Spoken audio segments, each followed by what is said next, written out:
سر ان ساری چیزوں کو دیکھ کے لاسٹ کویسچن، پاکستان کے اندر جو داخلی سلامتی ہے اور ہماری یکجہتی ہے اور کوہیژن ہے ایز اے سوسائٹی،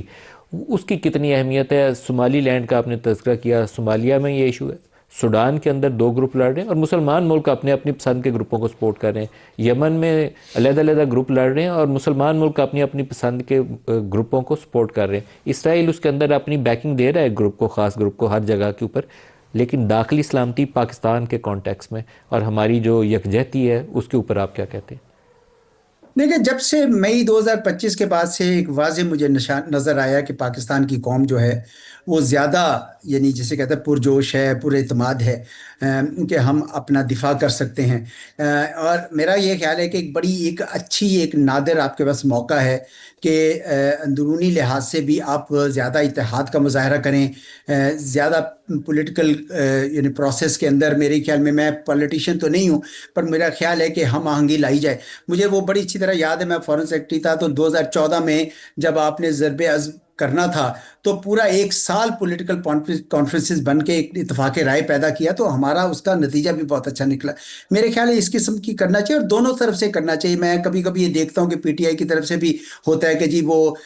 مذاکرات میں کوئی پتہ نہیں چلتا کہ شامل ہونا چاہتے ہیں یا نہیں ہونا چاہتے ہیں، بامقصد ہے کہ نہیں ہے، اور گورنمنٹ کی طرف سے بھی کچھ سگنلز آتے ہیں، لیکن بہرحال میرے خیال میں اس طرف بڑھنا چاہیے۔ اور اس سے بھی بڑھ کر میرے خیال میں اقتصادی پالیسیز جو ہیں آپ کی، جو چیزیں آپ اگر سیاسی افراتفری رہے بھی تو بھی اگر آپ اقتصاد کو بہتر کرنا چاہیں تو بہت سارے ایسے کام ہیں جو آپ کر سکتے ہیں۔ مثال کے طور پر ایز آف ڈوئنگ بزنس، جو ہمارا بیوروکریسی کا رول ہے، جو ہمارا ایٹیٹیوڈ ہے انڈسٹری کی طرف، ہم ان چیزوں کی طرف اگر کرنا چاہیں، ہم اپنی کیپیسٹی بلڈ کریں، نیگوشیٹ کریں صحیح ٹرمز۔ آج کل ہم کبھی کوئی چیز پرائیویٹائز کرتے ہیں، کبھی کوئی دوسرے ایون پورٹس، ایئرپورٹس کا بھی ہم سودے کرنا چاہ رہے ہیں، تو یہ ساری نیگوشیشنز جو ہے نا ہماری بڑی اچھی نہیں ہونی چاہیے، ورنہ آئی پی پیز والا حال ہو۔ میرا مقصد یہ ہے کہ اقتصادی میدان میں بھی آپ بہت کچھ کر سکتے ہیں اگر سیاسی میدان میں زیادہ پروگرس نہیں ہوئی، لیکن کرنی چاہیے، کیونکہ پاکستان مضبوط اسی وقت ہوگا جب پاکستان کا ہر شہری محفوظ ہوگا۔ اور میرے خیال میں یہ ایک ایسا کام ہے جس کے اوپر ہمارے